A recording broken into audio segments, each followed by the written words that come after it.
Jeg hedder David, og vi driver Lemvig Hundepension og har også et opdræt af racehunde under Dansk Kennel Klub, og det har vi haft i mere end 20 år. Jamen, før vi fik en rengøringsrobot, der foregik rengøringen med, at vi havde en skumpistol, som vi svøbede alle vores hundeværelser ind i, når hundene var ude at lufte, og så spulede vi efter, og så skulle vi svabe det. Rengøringen den kunne tage 3 timer cirka.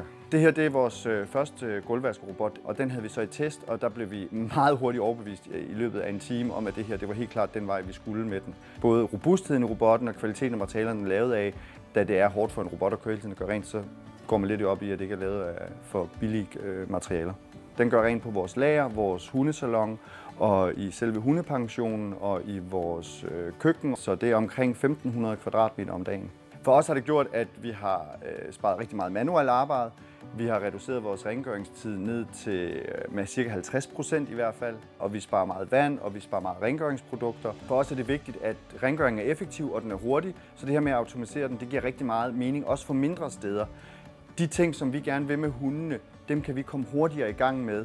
Så vores arbejdsdage har vi fået effektiviseret mere, og vi når hurtigere til det, som vi synes selv er mere vigtigt. Man får mere rengøring for pengene i forhold til, hvis man havde fysisk mandetimer på det. Så selvfølgelig så er der en indlæringstid for robotten, men man skal bare stole på processen, fordi den lærer sig selv det. Og Kasper og teamet, de er altid på telefonen, så man skriver bare lige til dem eller siger, vi har lige lidt issues, og så går de lige online og lige nedjusterer nogle følsomhedssensorer på den, og så kører det sådan set igen. Altså, vi var også skeptiske på grund af prisen, det er jo altså en udskrivning, men når man begynder at opveje det mod, hvis man skulle have samme rengøringskvalitet, hvor mange man skulle ansætte til det, eller der skulle gøre det manuelle arbejde, det kan slet ikke sammenlignes med, altså, det er bare do it. Man skal ikke være bange for prisen, fordi det finder man hurtigt ud af, at det er minor i forhold til alle de fordele, man får.